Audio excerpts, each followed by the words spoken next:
উন্নত চিকিৎসার জন্য সাবেক প্রধানমন্ত্রী ও বিএনপি চেয়ারপারসন বেগম খালেদা জিয়াকে বিদেশে নিতে তার দলের দাবি ছিল দীর্ঘদিনের।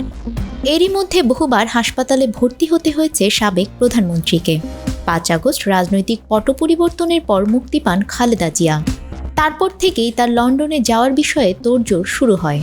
অবশেষে উন্নত চিকিৎসার জন্য বুধবার লন্ডনে পৌঁছান বিএনপি চেয়ারপারসন। তার সঙ্গে গেছেন তার চিকিৎসায় গঠিত মেডিকেল বোর্ডের সদস্যরা, দলীয় নেতা, ব্যক্তিগত কর্মকর্তা ও স্টাফ সহ ১৫ জনের অধিক মানুষ। গুলশানে বিএনপির চেয়ারপারসন বেগম খালেদা জিয়ার আবাসস্থল ফিরোজায় থাকছেন ২০১০ সাল থেকে। প্রায় ১৪ বছরের বেশি সময় ধরে ভোলার বাসিন্দা ফাতেমা খালেদা জিয়ার গৃহপরিচারিকা হিসেবে কাজ করছেন। ৩৫ বছর বয়সী ফাতেমা বেগম খালেদা জিয়ার ব্যক্তিগত কাজগুলো করেন। বিএনপি চেয়ারপারসন তার দৈনন্দিন কাজের জন্য অনেক ক্ষেত্রেই ফাতেমার উপর নির্ভরশীল।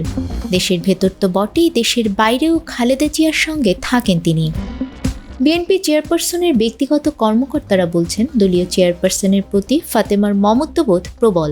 সবসময় পাশে থাকা, চেয়ারপারসনকে প্রয়োজনীয় বিষয়গুলো মনে করিয়ে দেয়া সহ সব কাজই ফাতেমা করে।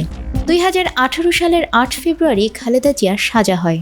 এরপর থেকেই তার সঙ্গে স্বেচ্ছায় কারাগারে প্রায় ২৫ মাস ছিলেন ফাতেমা বেগম। বন্দির সঙ্গে গৃহপরিচারিকা থাকা নিয়ে রাজনৈতিক বিতর্ক হলেও শেষ পর্যন্ত তিনি থেকেছেন জেলে কিংবা হাসপাতালে।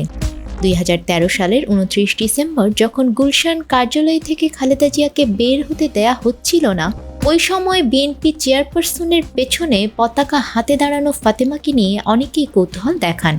খালেদা জিয়া অবরুদ্ধ থাকার সময় গুলশান কার্যালয়ে ফাতেমার সঙ্গে কোনো সাংবাদিকদের কথাও হচ্ছে। ফাতেমা তার বাবা মার সঙ্গে ঢাকার শাহজাহানপুরে থাকতেন। এখন তার বাবা মা ও এক ছেলে শাহজাহানপুর এলাকাতেই থাকেন। খুবই স্বল্পভাষী ফাতেমা সর্বশেষ সাংবাদিকদের বলেন, বিএনপি চেয়ারপারসনের সঙ্গে তিনি অনেক দেশে গেছেন। নিউজ ডেস্ক, আমাদের সময়।